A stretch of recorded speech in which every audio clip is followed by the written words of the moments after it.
আমরা আজকে practical class একটা মানে ফ্রিজ রানিং ফ্রিজ এটাতে উপরে পাশ ঠান্ডা হয় নিচের পাশ ঠান্ডা হয় না। তো এটা আমরা সমস্যা ওনারা বলছে আমরা সমাধান করার জন্য আসছি। আমরা দেখি এক এক করে। তা প্রথমে আগে জিনিসগুলো চিনে নেই কোনটার কাজ কি, কোনটা কিভাবে কি কাজ করে, ঠিক না? তো এটার নাম হলো কম্প্রেসর। এটার নাম কি? কম্প্রেসর। কম্প্রেসরের তিনটা পাইপ আছে। তো মোটা যেটা সেটা কি আর চিকনটা কি জানেন আপনারা? বলেন তো দেখি। স্যার চিকনটা হচ্ছে স্যার ডিসচার্জ, হ্যাঁ, ডিসচার্জ, মোটার হলো সাকশন।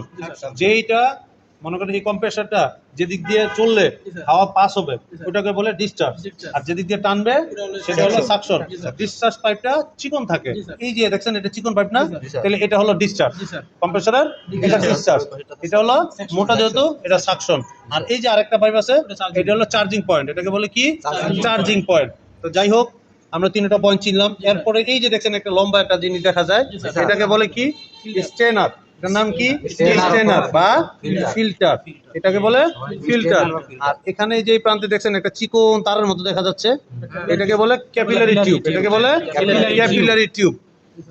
আর এই স্টেনারের যে আগের যে অংশটা আছে এটা হলো কোথায়?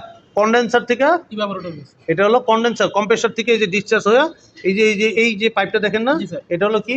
কন্ডেন্সার। কন্ডেন্সারের পাইপ পুরো কন্ডেন্সার হইয়া এই শেষ প্রান্তে এসে কি মিলছে? স্টেনার থেকে ক্যাপিলারি টিউব। এই ক্যাপিলারি টিউব যায় আবার আরেক প্রান্ত এরকম চিকন মাথায় আরেক জায়গায় জোড়া হয়েছে না, ওই জায়গাটা হলো ইভাপোরেটরে যা জোড়া হয়েছে। আর ইভাপোরেটর থেকে আইসা এখানে লাগছে, তাই না? কম্প্রেসরটা কিন্তু এখন চলতেছে, দেখছেন কম্প্রেসরটা চলতেছে।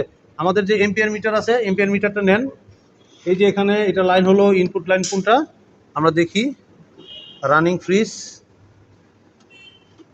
ঠান্ডা অর্ধেক হয় না, ঠিক না? আর এই যে ভিতরে একটা জিনিস দেখা যায় দেখছেন, এটা হলো মোটর ফ্যান, এটা কুলিং এর কাজে দিচ্ছে। এখন এটা কুলিং কাজ করতেছে, এটা হলো কুলিং এর কাজ করতেছে। এখানে যে গরমটা হচ্ছে কম্প্রেসর, এটা যাতে বের হয়ে যায় এটার জন্য এই ফ্যানটা লাগানো আছে। যখন কম্প্রেসর চলবে তখন এই ফ্যানটা চলবে।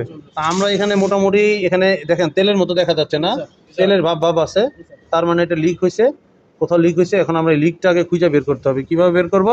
লিক খুঁজে বের করতে হলে সাবান পানি দিয়ে বের করি, সাবান ফেনা দিয়ে তৈরি করে ফেনা দিয়ে বের করতে হবে। তাহলে